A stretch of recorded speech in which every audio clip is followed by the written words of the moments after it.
Today, we're going to dig into the blueprint of a musician named Branden Sanders.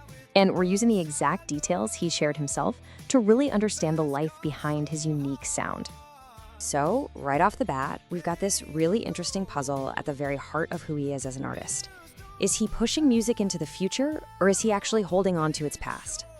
See, on one hand, he gets described as a rookie AI artist. And I mean that literally. He produces music with his mind using software prompts, not by picking up an instrument. But then, on the other hand, you listen to his stuff and it is pure classic blues. Drawing from that old tradition of guitar, harmonica, and just raw, heartfelt stories. So to really get what's going on with the music, we first have to get the man behind this crazy modern contradiction. Just who is this AI blues man?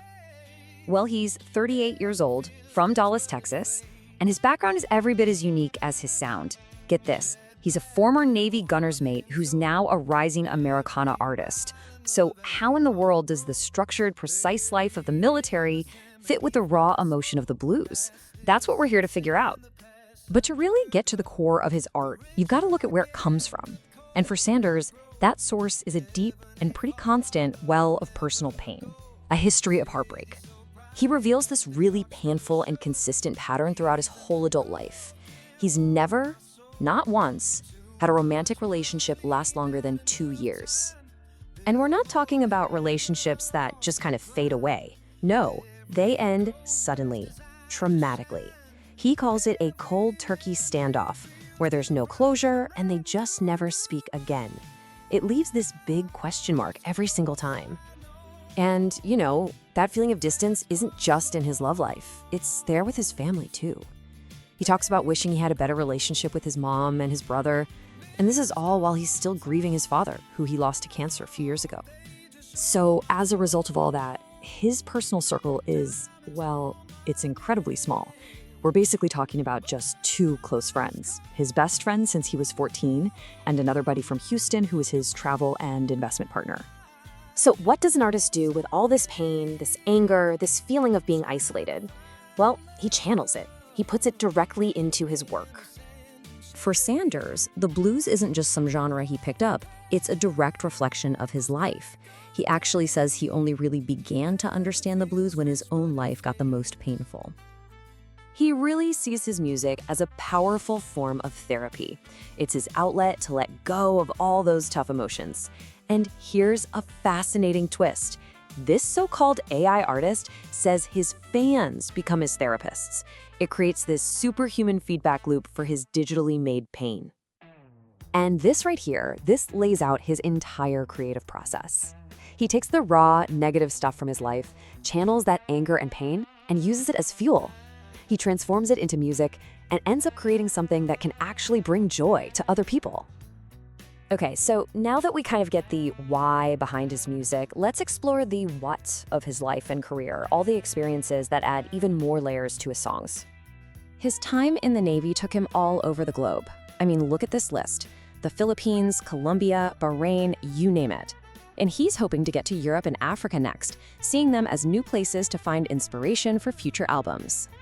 But even with all that world travel, he is deeply, deeply connected to his Dallas roots.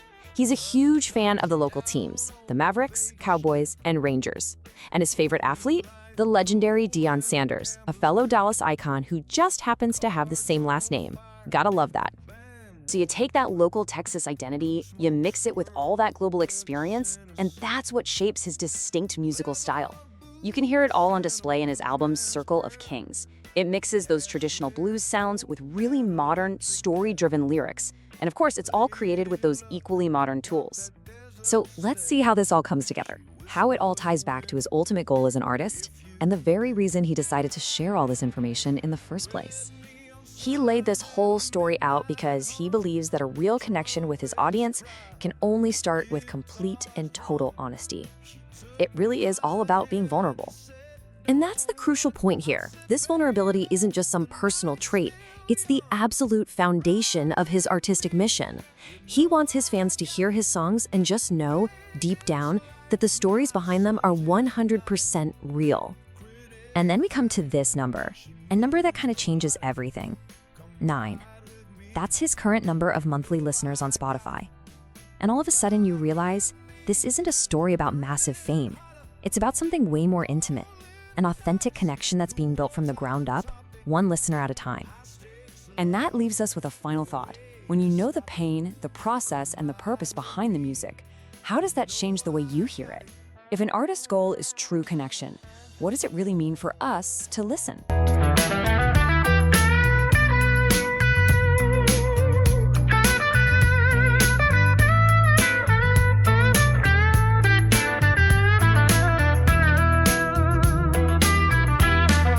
Blackjack table, red lips smile, whiskey burning, we talk in style.